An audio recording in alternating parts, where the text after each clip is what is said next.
Well, today is September 17th, 2024, and I'm continuing to work on welding in the plates to where the emergency flashing lights used to be.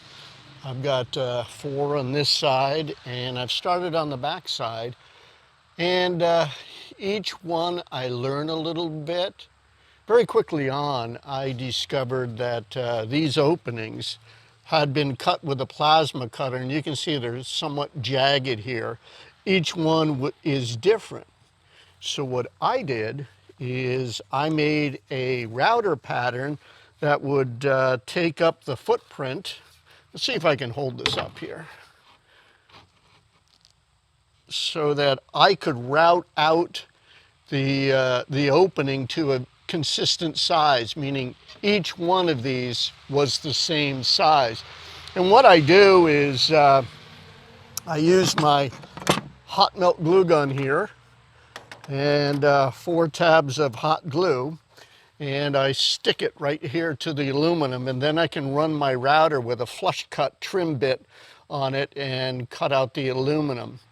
And what I'm going to do today is take this pattern and I will trace the opening out on a piece of plywood and actually make a male version. That way I can take one of my pre-cut plates and hot glue that male pattern to this. I can rough cut it on the bandsaw, but I'll use a router to cut it to the actual shape so that in theory it drops in there. Now I know it's never absolutely perfect, and there's a little tweaking here and there, but that's going to get me going a little bit faster now. So I have 2 more here, 3, 4, 5, 6, 7, 8, 9, 10, 11, 12, 13, 14, 15, 16, 17, and there's some smaller lights on the front, plus these SCBA openings and that marker light. I haven't decided yet what I'm going to do back here. My intuition is I will probably be building a whole new back bumper. But I just need to stay focused on these lights here, knowing that I can do them. So I'm going to get to working on that. So what I'm going to do is take my router template for the openings and lay it on this piece of scrap plywood I took out of the ambulance, and trace around on the inside of it. And these will be my cut lines for the male portion of this. Move just a little bit, close enough. My goal here is to just try to work a little more efficiently, getting these male portions to fit a lot closer than when I first started here 5 light holes ago.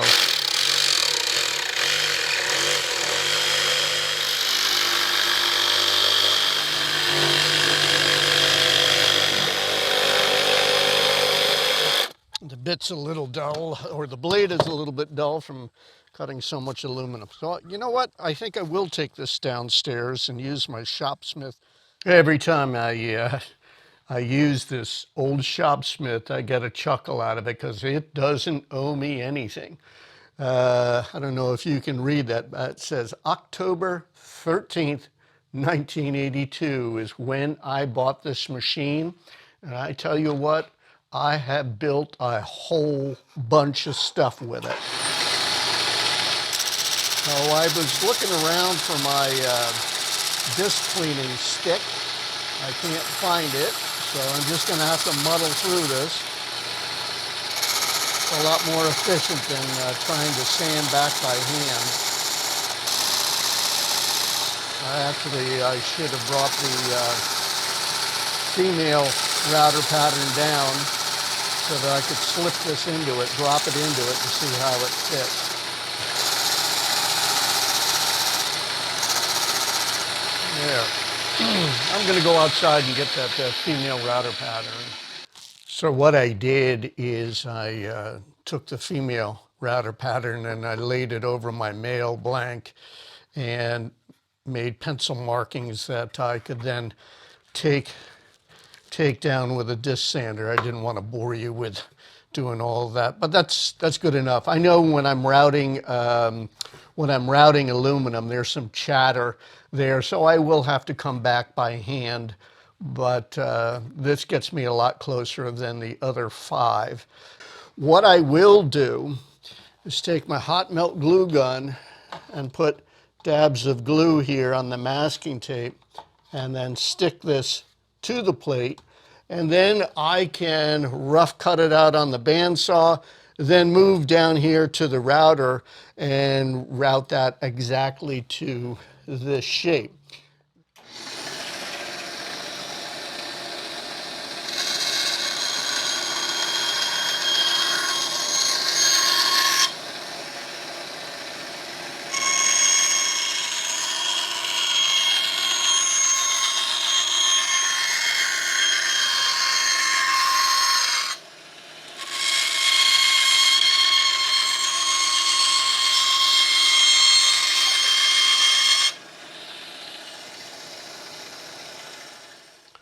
Now with the blank cut out, here goes nothing.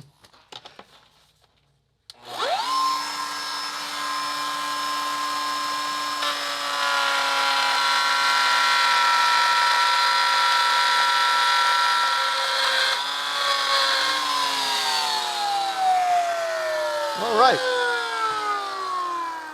Well, next step is to go outside. So what I've done here is I've taken the female router pattern and I've put it up here against the ambulance, and I've marked out where the router is going to cut the opening. So I have excess material here, and instead of routing that off, because it puts quite a bit of a strain, excuse me, I didn't have that pointed quite right, makes a lot of noise and a lot of chips. I'm just going to use my jigsaw and cut on these lines or close to these lines here. And you can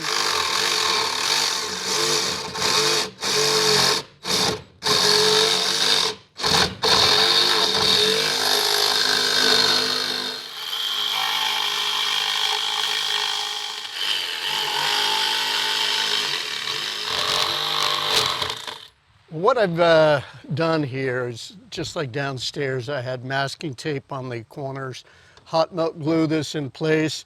This surface of the aluminum surface was so badly warped that I actually put a couple of screws in. I've got to learn how to hold my phone.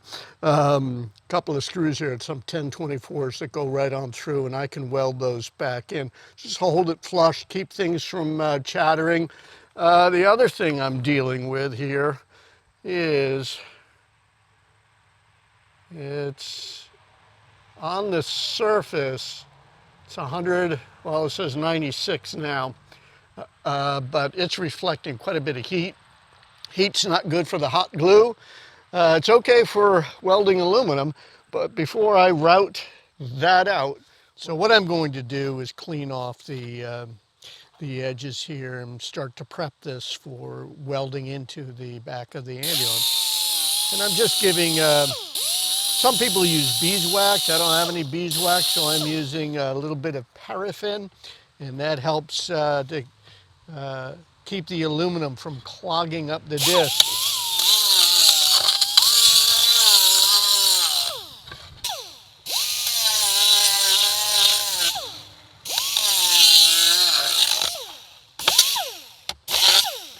That's good for the edges. Now the thing I need to do is actually pull off the diamond embossing just around the edge, so this will weld in smoother. So I'm going to be making quite a bit of racket here.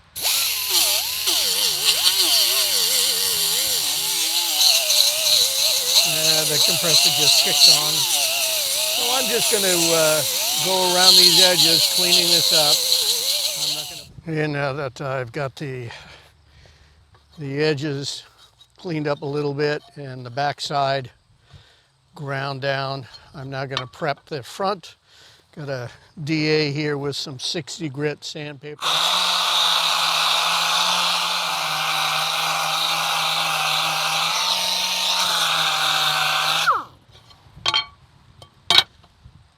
Okay, I'm gonna move on to the next step. Yeah, it is so hot out here. This did pop off the back here, and so I put another screw in here, another 1024. I'm going to route this. I don't know how much farther I'm going to get because of the heat.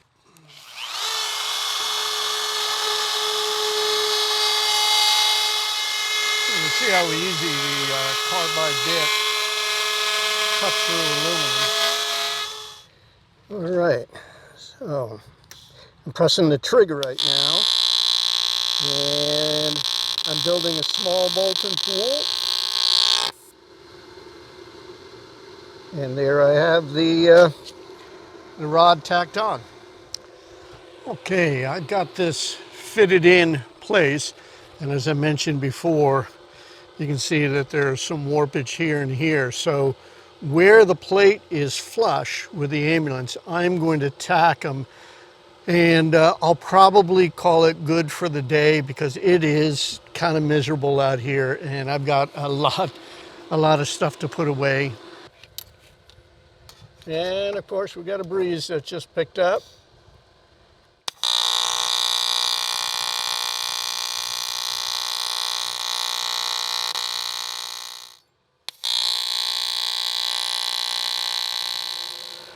I need to be an octopus right now.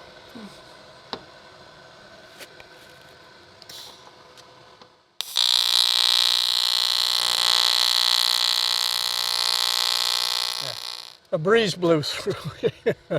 I swear, when you're working without the welder, it's nice and pleasant other than the heat. Well, as soon as you light up the torch, it feels like a hurricane's coming through. All right, I've got to try to get this one again. It cracked again.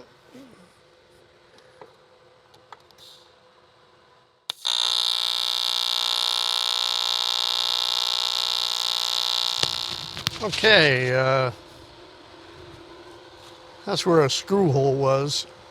But these tacks will work. That tack will work again. I've gone on this 3 times and it's cracked, but I'm just going to leave things there overnight. All right, I'm back out here the next day, September 18th, and I'm trying to get this done because it is already starting to get pretty warm out here. So using clamps and blocks, I'm bringing this out back flush. You can see quite a gap there, and I'll be bringing that out and just keep working my way around tacking it. The welds are improving over what I've been doing up here.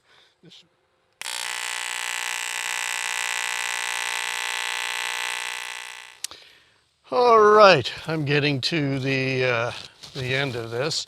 It is, let me adjust my microphone here. It is not easy at all. I've said that before. Aluminum needs to be absolutely clean. And it's not just grinding, sanding, brushing, it's also acetone. Every bit of contaminant that you can get out of there or off the surface is going to help you. I can't get behind here. I can wipe this down with acetone, but I can't get behind there. And so consequently, as the welder is working to weld in AC mode, which is positive, negative, positive, negative, it is pulling the contaminants from the back side here to this side. So this is why you end up with this bubble gummy type of a weld, not as nice as what I got close to getting here. And so then I'll go back over and then I end up with a wider heat affected zone and this kind of stuff. You know, this is okay here, but there and there, oh boy. Yeah, it's starting to cool down, but quite a bit of smoke coming out there. But again, more contaminants there, but I think this final weld will do. I'm letting everything cool down. I'm keeping the 2x4 in place until it cools down, and I'll just start cleaning up all of the tools and everything, start putting them away, and then I'll come back, take that off.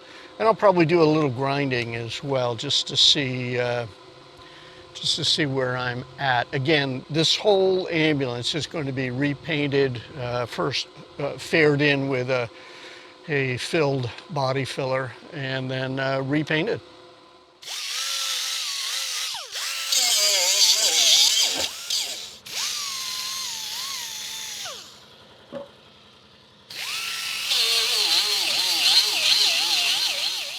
So I did a little grinding on these patches up here and getting ready for filler, but that's just down the road a little bit, quite a bit more grinding, and then I've got all of these lights to do.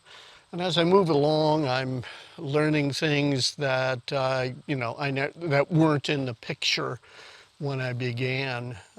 Just how much the aluminum will deform and warp underneath the heat. I know it does, but it's doing it in odd ways here, and just releasing the stresses from the original building of the ambulance. So I've got to wrap things up here. I've been packing up the tools, putting things away because it is pretty miserable.